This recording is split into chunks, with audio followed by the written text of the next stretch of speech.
Y junto con esta idea o esta orden, viene otro derecho más que se asienta ahí en esta Constitución, que es el derecho al descanso, que esto es muy importante, porque ahorita lo damos por un hecho, de hecho, pues, obviamente está en la ley del trabajo y en otras, pero ahí es donde se establece que tiene el derecho el trabajador a gozar de un descanso después de una jornada laboral, porque la Virgen Santísima le pudo haber, ya que regresa Juan Diego, le pudo haber dicho, no, pues ve otra vez y ahí quédate hasta que te atienda. Pero lo que le dijo fue lo siguiente, mucho te ruego, hijo mío, el más pequeño, y con rigor te mando que otra vez vayas mañana, es decir, le está dejando que él vaya y descanse de esa penosa labor que le mandó a cumplir, que vayas mañana a ver al obispo, dale parte en mi nombre y hazle saber por entero mi voluntad. Todo esto es muy importante. Parecen detalles insignificantes, pero igual que en el Evangelio, pues no hay nada, no hay ninguna palabra ociosa, todo lo que está asentado en la Sagrada Escritura tiene una razón de ser. Y aquí también en la narración y en las palabras de la Virgen, la Virgen no iba a pronunciar palabras ociosas, o sea, todo lo que dijo tiene una razón y por eso es importante analizarlo desde el punto de vista jurídico. Yo no soy abogado, pero cualquier abogado lo podría pasar con una óptica o con un filtro jurídico y se daría cuenta que esto es realmente una acta prácticamente notarial donde se describe con mucho detalle términos y principios básicos que dan sustento legal a a un hecho o un acontecimiento. Entonces, por eso ella le dice, por eso la palabra mañana es fundamental, porque le está diciendo, ve y descansa y regresas mañana. Eh, y dile que vas de mi parte y que es mi voluntad, etcétera, etcétera. Entonces él, pues le dice que sí, que de muy buena gana irá a cumplir el mandato y que no va a dejar de hacerlo, ¿no? Por muy penoso que sea el camino. Es decir, aquí Juan Diego le dice, de ninguna manera dejaré de hacerlo, ni tengo, perdón, dijo, ni tengo por penoso el camino. Es decir, sí era obviamente pesado hacerlo, pero él dijo, a mí no me pesa hacerlo, ¿no? Es lo que le está diciendo Juan Diego. Al día siguiente volvió a ir y otra vez no le hicieron, o sea, lo atendieron, pero no le creyeron, que es básicamente, pues, bueno, es un avance que lo reciban, pero si no lo creen, pues él no está, no, se siente frustrado porque no está cumpliendo o cree que no está cumpliendo con el mandato de la Virgen, aunque él está haciendo todo lo que ella le manda, porque ella le dice que vaya y hable. No le está encargando que le crea el obispo, eso es cosa que queda en la conciencia del obispo. Lo que le está encargando a Juan Diego es lo que Juan Diego está cumpliendo así al pie de la letra. Eh, entonces, al día siguiente va otra vez Juan Diego eh, para llevar una señal. Le dice Juan Diego, solicito, o sea, Juan Diego le dice, ¿sabes qué? Pues el obispo me está pidiendo una prueba para ver si realmente lo que yo digo es real, o sea, porque el obispo hasta ese momento dice, estas son las palabras de Juan Diego, no está creyendo que él es un mensajero, sino él está diciendo, pues este viene por su cuenta. No, a lo mejor no es que lo tome a mal, sino él obviamente debe de tener una em, prueba contundente para poderle dar credibilidad a algo verdaderamente excepcional. O sea, no es cualquier cosa lo que estaba escuchando de Juan Diego. Por eso él necesitaba ser prudente y pedir una prueba que le comprobara lo que estaba diciendo Juan Diego. Entonces, él le pide una prueba y la Virgen le dice, bien, hijo mío, volverás aquí mañana para que lleve, o sea, otra vez volvió a ir y le pude haber dicho, pues mira, ven, sube ahorita al cerro, te doy las flores. No, le dijo, ve y descansa. Y mañana otra vez vuelves a ir por tercera vez. O sea, por eso es importante esta palabra mañana, porque aquí se establece que tiene derecho a descansar después de su jornada, así como le había dicho que ella le iba a recompensar generosamente con todo su trabajo y su esfuerzo. ¿Por qué? Pues porque tenía derecho a una paga digna. Volverás aquí mañana para que lleves al obispo la señal que te ha pedido. Con eso él creerá y acerca de esto ya no dudará ni de ti sospechará. Y sábete, hijito mío, que yo te pagaré tu cuidado y el trabajo y cansancio que por mí has emprendido. Así que aquí viene exactamente dicho, te voy a pagar porque es justo que el que trabaja reciba una paga y yo soy consciente de tu cansancio y también tienes derecho al descanso.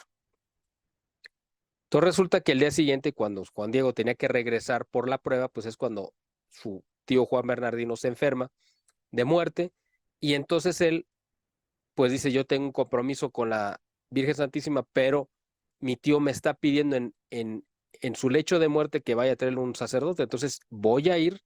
O sea, Juan Diego pone como en su escala de prioridades, decir, bueno, ahorita lo urgente es mi tío porque él se va a morir y yo quiero que muera confesado. ¿Por qué? Porque lo que me importa es la salvación de mi tío. O sea, la Virgen Santísima pues está en el cielo, pero mi tío está en peligro de que pudiera morir sin los auxilios espirituales. Por lo tanto, Juan Diego cumple con una labor de caridad, es decir, tengo que hacer lo que esté en mis manos por la salvación del alma de mi tío. Por eso, aunque el tío se iba a salvar seguramente, porque me imagino que también vivió una vida de mucha santidad, ¿no? Después de su conversión. Entonces, pero él, Juan Diego, tenía que cumplir con este deber cristiano, ¿no? Entonces él va y se va por pues, vamos a decir, como por un atajo, evitando el lugar donde había encontrado a la Virgen Santísima. Esto es un acto un poco muy tierno de Juan Diego, ¿no? Porque pues es como muy ingenuo decir, bueno, pues es la madre del Creador, es la Virgen Santísima, está en el cielo, pero él pues da por un hecho que solamente está ahí, en ese lugar donde la ha visto, ¿no? Entonces es muy tierno esta parte, ¿no? Donde él cree que puede evadir el encuentro con ella rodeando el cerro, ¿no? Pero lo más simpático es la manera en la que reacciona Juan Diego cuando se le encuentra, porque obviamente lo tomó totalmente fuera de lugar, él no, pues no la quería ver en ese momento, iba a cumplir con su deber con ella porque tenía un compromiso, pero su prioridad era el llevarle a un sacerdote, ¿no? A su tío. Entonces él pensó, y eso viene descrito en el Nicaragua, si me voy derecho, no sea que me vaya a ver la señora, y en todo caso me detenga para que llevase la señal al prelado. Primero bueno, entonces dice, necesito ir primero por el sacerdote porque mi tío lo está esperando, ¿no? Rodea el cerro y del otro lado pues se encuentra a la Virgen, ¿no? Entonces él, pues al verse descubierto, pues obviamente le dio vergüenza, no supo qué decir y ella le dice, bueno, ¿qué hay, hijo mío, el más pequeño? ¿A dónde vas? Como siendo, pues como una madre, ¿no? Que le dice, pues aquí estoy. Y Juan Diego, de una manera muy tierna, pues, le responde, niña mía, la más pequeña de mis hijas. Es como la manera en la que él, pues como él lo escucha de ella, pues él le contestó igual, porque yo creo que no supo qué decirle. Pero para él sí era una frase muy tierna, muy llena de amor, que además es muy propio del lenguaje náhuatl y de la cultura náhuatl, esa parte de las palabras de ternura, ¿no? Pues nosotros lo heredamos, ¿no? En nuestra cultura como mexicanos, que no es común en otros pueblos hispanoamericanos, ni menos en el español, pero en México sabemos que somos muy dados a hablar con diminutivos y a tratar de ser, pues, muy arropadores, ¿no? Muy tiernos con nuestras palabras. Entonces él le dice, la más pequeña de mis hijas, señora, le dice, ojalá estés contenta, ¿cómo has amanecido? ¿Estás bien de salud, señora? O sea, incluso le menciona cómo él literalmente le mencionó cómo está tu cuerpecito, es decir, cómo estás de salud. Es una forma en la que él obviamente se topó de una manera que no se lo esperaba y no supo qué decirle, ¿no? Entonces, hasta esa parte es como simpática de la reacción espontánea de Juan Diego. O sea, en esta narración aquí se ve que fue algo que él no se esperaba, ¿no? Y ya le dijo, pues mira, voy, en ningún momento le mintió, le dijo, voy por un sacerdote porque mi tío está enfermo, etcétera. Pero en cuanto regrese, pues aquí estoy, o sea, voy a cumplir con tu labor, nada más déjame ir a hacer esto. Entonces, pues yo me imagino que la Virgen lo escuchaba, llena de amor y de ternura, y ahí es donde viene ya, pues como este acto completo y pleno de amor de la Virgen en la cual ella le dice las palabras que están grabadas incluso al pie de en la Basílica de Guadalupe, pues donde se muestra el ayate y le dice, oye y ten entendido, hijo mío el más pequeño, que es nada lo que te asusta, que es nada lo que te asusta y aflige. No se turbe tu corazón, no temas esa enfermedad ni otra alguna enfermedad y angustia. Ella le está llenando de, de seguridad y de tranquilidad en ese momento de tribulación que estaba cruzando Juan Diego. Y ahí es donde viene esta parte que es fundamental. No estoy yo aquí que soy tu madre, es decir, le está diciendo dos cosas fundamentales. Estoy aquí, como me estás viendo, y soy tu madre. Son dos cosas fundamentales. No estás bajo mi sombra, y esto es algo que es simbólico, pero también se puede entender como algo literal. ¿Por qué? Porque nosotros vemos que en la imagen del Ayate, que es como seguramente la vio Juan Diego, nada más que en tres dimensiones, la Virgen está frente al sol. Es decir, al estar ella frente al sol, pues ella estaba proyectando una sombra sobre Juan Diego. Entonces era literal, pero también era figurado lo que le estaba diciendo. No estás bajo mi sombra, es decir, bajo mi protección. Ella la estaba cubriendo con su sombra real, pero además es una forma de decirle, tú estás totalmente protegido por mí. Para que alguien esté cubierto por la sombra de otra persona es porque esa persona está lo suficientemente cerca. Eso es lo que quiero que la gente entienda. Estaba tan cerca que le dijo, mi sombra está cayendo sobre ti, que es una manera hermosa y poética de decirle, de mostrarle su cercanía. No soy yo tu salud, le dice la Virgen, no estás por ventura en mi regazo. ¿Qué significa estar en su regazo? Cuando una madre se pone en el regazo a un niño es porque se lo siente en las piernas.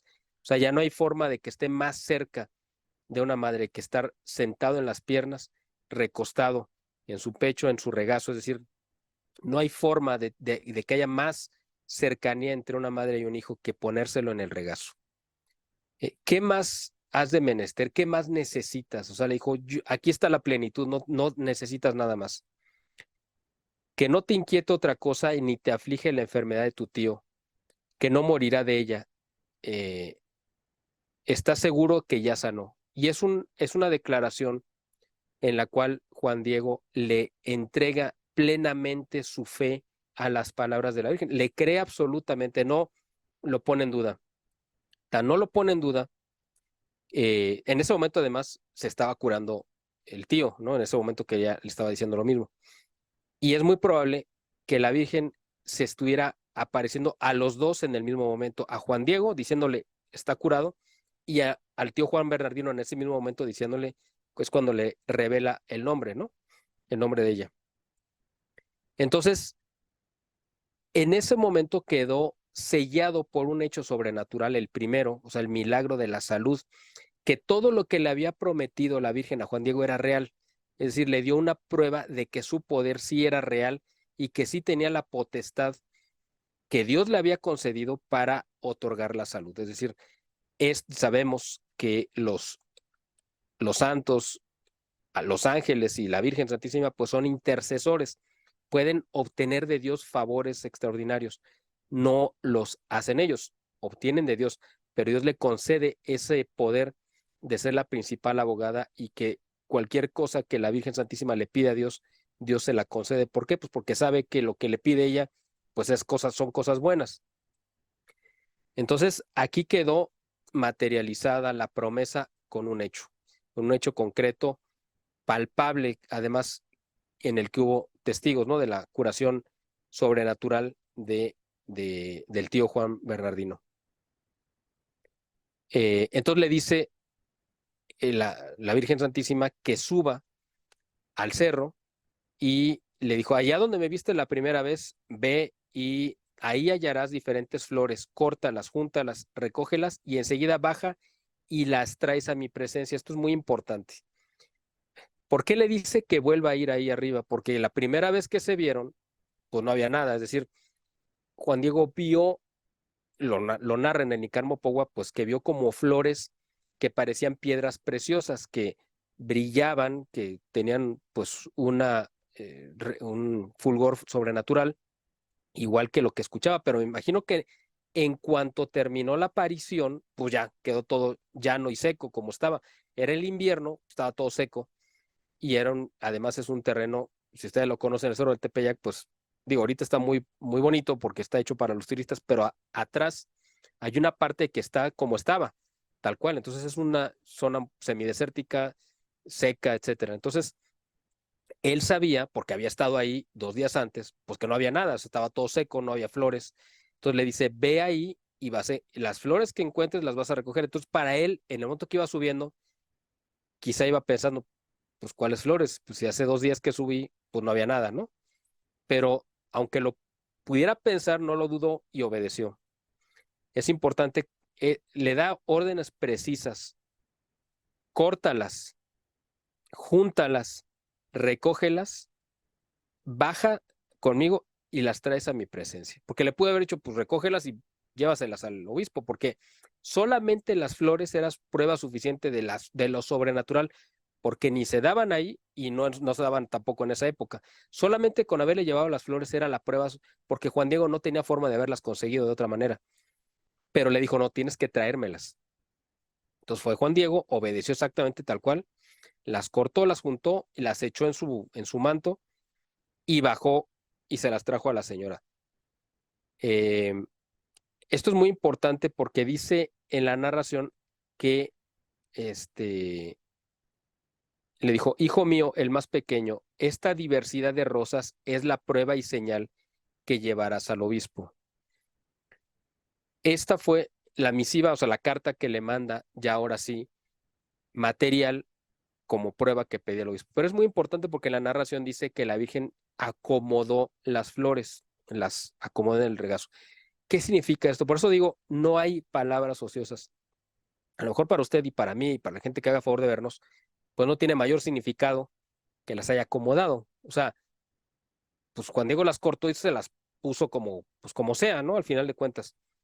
El hecho de que las haya acomodado era una tradición indígena muy importante que las mujeres hacían, que era una forma, un acto muy femenino de las mujeres de acomodar las flores. Esto tiene un significado profundo que no lo entendía, a lo mejor no lo entendió el obispo y los otros frailes, pero sí un indígena. Cuando Juan Diego transmitiera este mensaje, los indígenas iban a entender qué significado tenía el que la Virgen hubiera acomodado las flores, las tocó y las acomodó.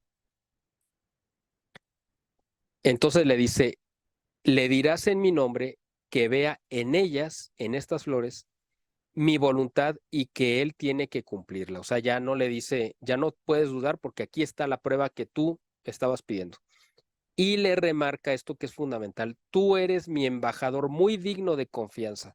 ¿Esto qué significa? Que le da a Juan Diego, el más pequeño de sus hijos, como se lo dijo en todas las ocasiones que se vieron, que él era absolutamente digno y que era su embajador, es decir, el cargo más alto, como el del primer ministro, porque está representando al presidente, bueno, en este caso al gobernante, ¿no? Que es la Virgen que ya le dijo, yo quiero tener mi sede en este lugar, etcétera, etcétera, lo que ya vimos al principio.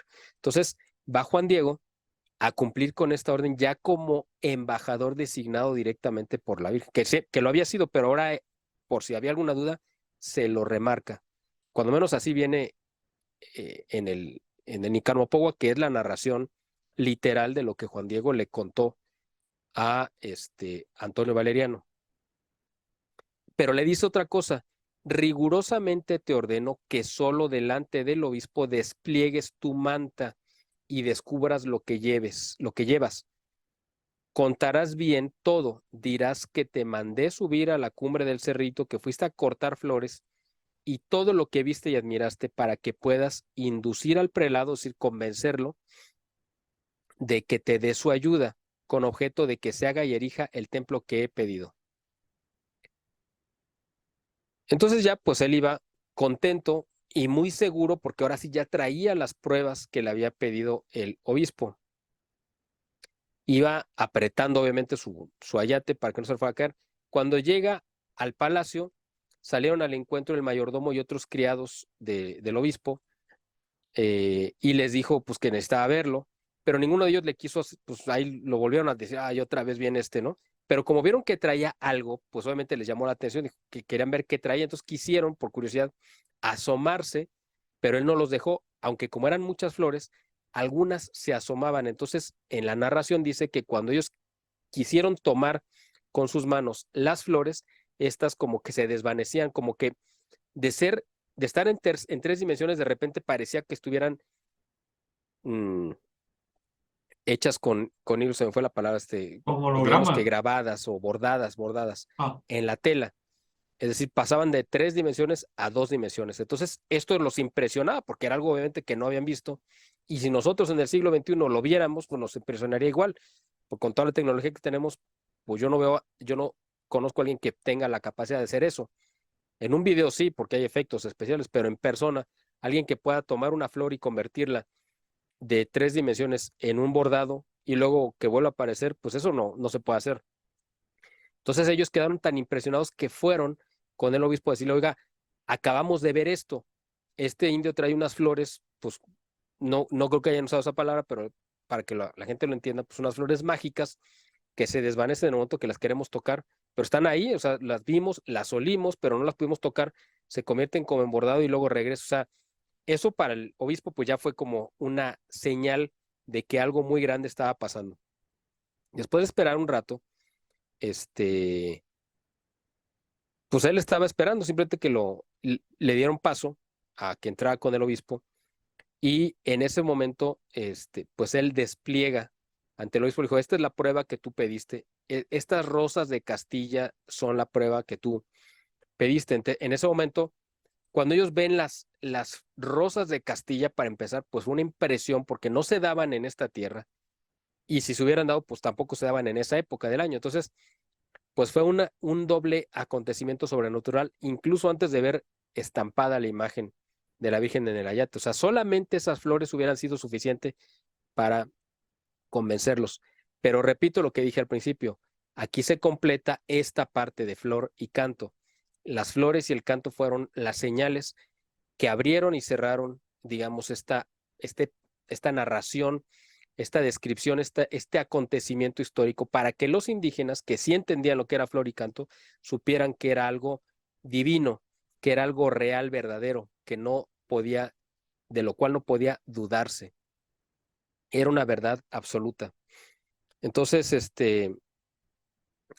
le dijo Juan Diego, Señor, le dijo Juan Diego al obispo, Señor, hice lo que me ordenaste que fuera a decir a mi ama, la Señora del Cielo, Santa María, preciosa Madre de Dios, que pedías una señal para poder creerme que le has de hacer el templo donde ella te pide que lo erijas.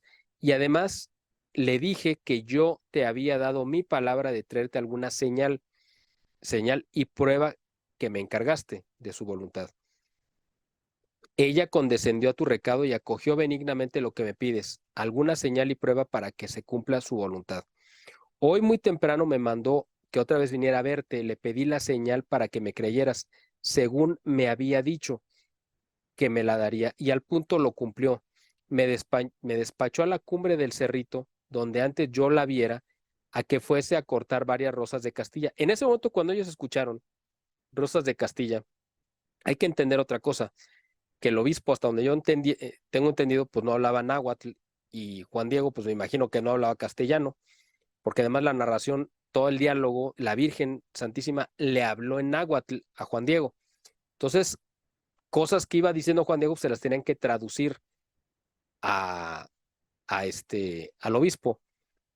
Pero, pues, por ejemplo, la palabra Castilla, yo creo que él la entendió, y entonces ahí el traductor le dijo, Rosas de Castilla, o sea, dijo, sí, habrá entendido bien.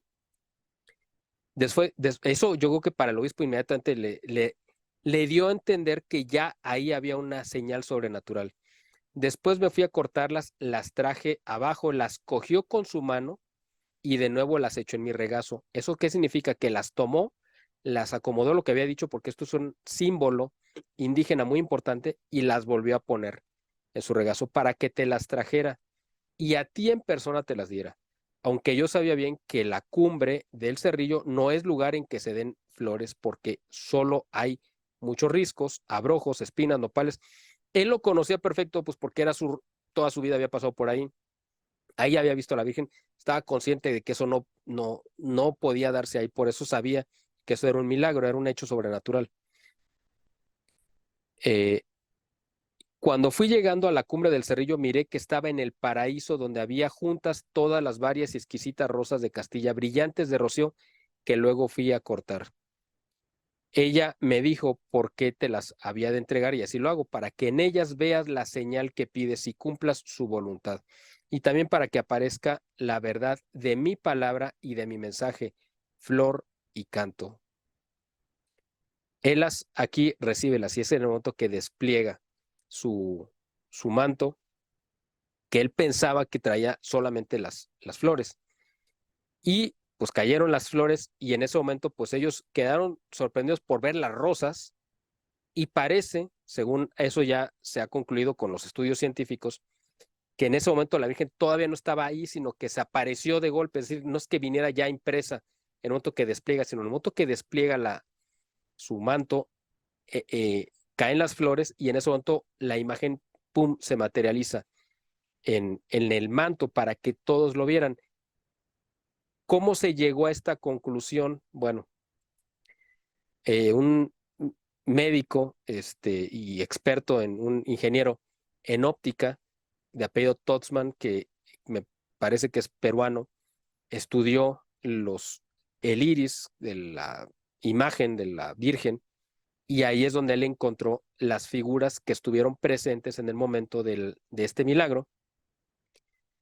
Pero dentro de esas figuras está Juan Diego, se ve Juan Diego. Entonces dicen, pues ¿cómo se va a ver Juan Diego si eran los ojos de la Virgen y se supone que ella estaba en el pecho de Juan Diego?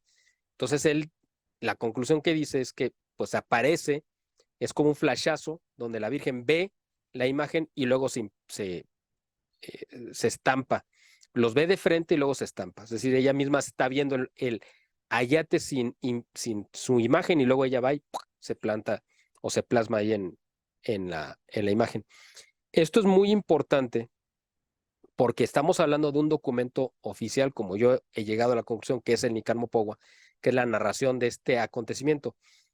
Para que un documento oficial pues tenga validez, necesita tener pues, sellos y firmas, porque si no, pues no vale, no tiene ninguna validez. ¿Quiénes lo firman?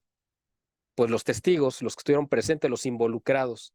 En todas las actas de independencia, la de Estados Unidos, la de México y en cualquier parte del mundo donde habido una independencia, quienes firman el acta de la independencia, pues son los testigos, los que hicieron o los que estuvieron presentes y dan fe de que lo que se cuenta ahí, pues es real. Y aquí en el Nican Mopogua pasó exactamente lo mismo, pero aquí el Nican Mopogua pues va firmado por una persona que es Antonio Valeriano, que es el que le escribe. Va tomando las palabras de Juan Diego, que es el otro protagonista, pero ¿dónde se encuentra la firma real de los protagonistas, la firma de Dios, de la Virgen y de los que estuvieron presentes para hacer legal este documento? Pues en el mismo ayate, precisamente ahí está presente la firma, la rúbrica de Dios es la imagen milagrosa del ayate, es donde Dios da su impronta y pone su sello personal. Al estar la imagen de la Virgen presente, es ella misma la que está firmando con su imagen que todo lo que se narró es real. Pero además, en los ojos de la Virgen están las imágenes de los testigos presenciales de que este acontecimiento fue real. Ahí es donde está la firma, digamos, de todos con su imagen. Nosotros, pues no podemos firmar con imágenes. Cuando hay un acontecimiento importante, ¿cómo comprobamos que estuvimos ahí? Pues con una fotografía. Esto es básicamente lo mismo. Tiene el valor jurídico de una fotografía donde se están mostrando que las personas que estuvieron presentes en este acontecimiento dan fe de ello y quedaron además por retratadas en la imagen. Ahí es donde le da un valor legal el Dios un respaldo real al ayate y a este acontecimiento y a nuestra acta de constitución de nación, que es el Nican Mopohua, que es la narración donde se quedan asentadas los derechos, las obligaciones, quién nos gobierna, a través de qué medios, quién ejerce el poder, quiénes son sus representantes, etcétera, etcétera. O sea, cubriendo las necesidades básicas de trabajo, descanso, paga, aliviar las penurias, la miseria, dar salud, aliviar también las angustias, en fin, todo lo que engloba todos los derechos que nos vino a regalar y a otorgar la Virgen a través de su aparición, que quedó pues narrada en el documento. Y pues aquí después viene pues el resto, ¿no? De que pues el obispo se convenció, que lloró mucho porque le dolió haber dudado, que fueron obviamente a construir, y etcétera, etcétera, ¿no? Pero aquí quedó asentado que esto es un documento legal que viene certificado con la firma de Dios, con la estampa, la impronta de Dios, el sello del cielo, la imagen de la Virgen, la imagen de los testigos, además, y que después dieron fe de viva voz los que fueron protagonistas de este milagro sobrenatural. Esto es muy importante porque el Papa, si no mal recuerdo, creo que fue León XIII, dijo, y además es correcto, que no, Dios no hizo nada parecido con ninguna otra nación en el mundo. Él hablaba específicamente de la aparición de la Virgen y de lo que lo que trajo como consecuencia, pero con ninguna otra nación del mundo pues vino directamente a redactar una constitución, un acta de independencia y a otorgarnos directamente las leyes y derechos que nos rigen, como sí lo hizo en esta nación, con esta nación.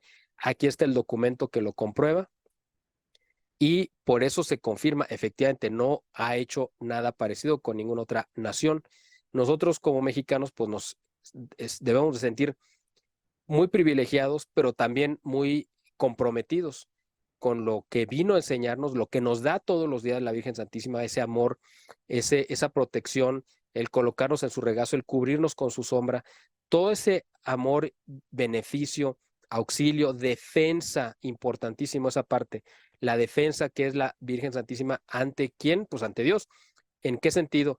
Cuando nosotros necesitamos una abogada, una intercesora, pues es ella a la que va a defender nuestra causa siempre y cuando no se oponga a nuestra salvación. Y también, por último, no quiero dejar pasar, porque creo que es muy importante. Yo sé que en estos tiempos tan convulsos que vivimos en nuestro país, después de que se legalizó el aborto, porque además la Virgen Santísima con su aparición vino a abolir los sacrificios humanos que todavía estaban en algunas regiones en práctica, los abolió como tal, pues Hernán Cortés, ¿no? Cuando él la conquista, pero se seguían practicando de todos modos. O sea, él oficialmente los suspende, pero pues en otras partes se seguían haciendo.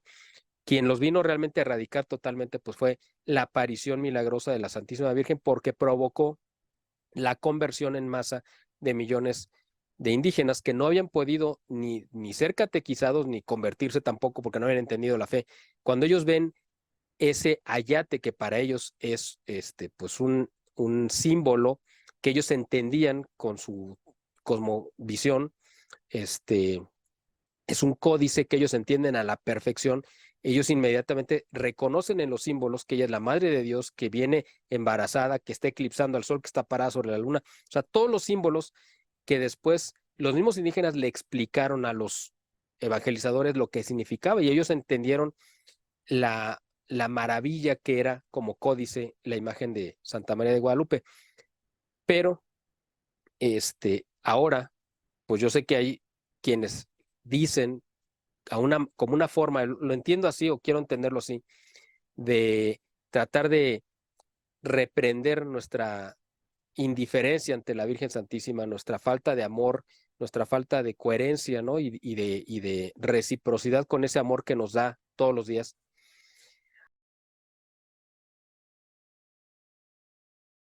Hay una profecía antigua, yo solo la escuché en el año 95, que si los mexicanos despertaban los demonios que la Virgen había, y el maligno se sentaba en la silla, la Virgen de Guadalupe desaparecería. un tiempo la Virgen dejará a México si no oramos.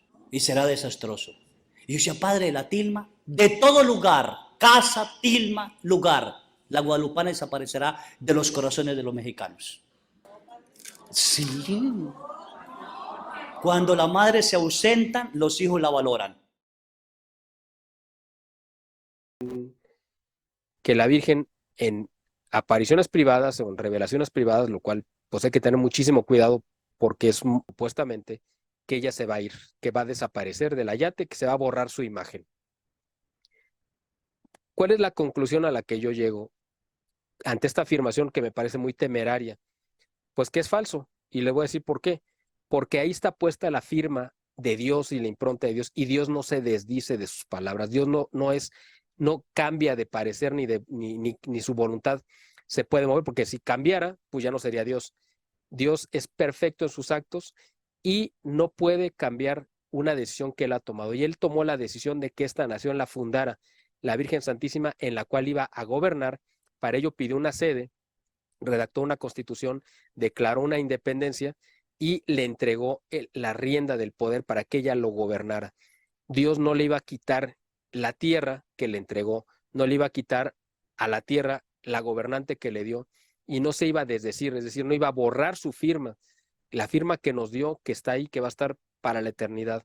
Ese es el pacto que Dios firmó con el pueblo de México y a todos los que lo adopten, es decir, ahí lo dijo al principio, esa concesión de la ciudadanía, no solamente a los nativos de México, a cualquier ciudadano que habite esta tierra, es decir, que venga a vivir aquí, o a cualquier otro fuera de México, aunque nunca venga ni viva aquí, simplemente que ame a la Virgen tanto como los nativos o los residentes de esta tierra, a todos va a cubrir con los mismos beneficios. Entonces Dios no se va a desdecir, no se va a echar para atrás, no va a romper su palabra porque Él la dio y su palabra es eterna. Y en este día tan especial, quiero hacer este en vivo porque una de las maravillas, una de las muchas maravillas de la aparición de la Virgen de Guadalupe aquí en México es que en Guadalupe todos somos videntes, absolutamente todos.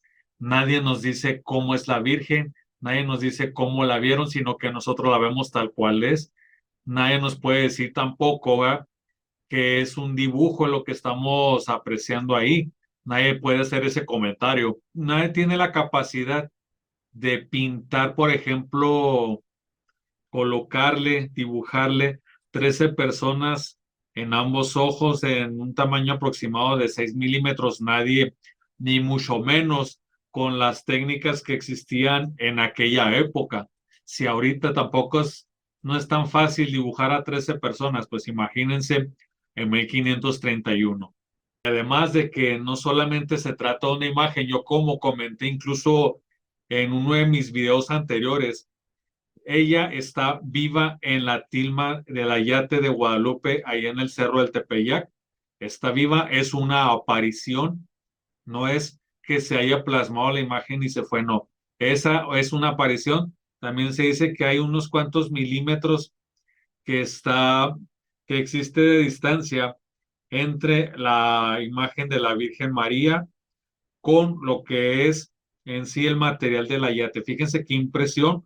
Por eso es que hemos dedicado este en vivo precisamente a nuestra Madre María, la Teotocos, siempre Virgen bendita, Madre de Dios. Como es algo incluso muy modernista, muy para nuestros tiempos, porque acuérdense que de 1531 hacia lo que es la Constitución de Apatzingán de 1814, pues son más de 230 años de diferencia. Hasta 230 años después, alguien, en este caso José María Morelos y Pavón, va a tomar en cuenta esa necesidad de abolir la esclavitud, obviamente retomando las ideas de Miguel Hidalgo, pero ya desde 1531 la Virgen María dice, basta de esclavitud, todos somos iguales, y aún así digo que es de nuestros tiempos porque en 1981, según el dato que tenemos y lo pueden consultar en cualquier sitio de internet, para que no digan que yo estoy diciendo en cuál, pueden ver, por ejemplo, el último país, me parece que fue Mauritania, de los países africanos, es el último que declara la abolición de la esclavitud, pero desde el 1531 la Virgen María ya lo había considerado. Me llama muchísimo la atención esta parte y no quiero dejar escapar la oportunidad precisamente de hacer esta reflexión.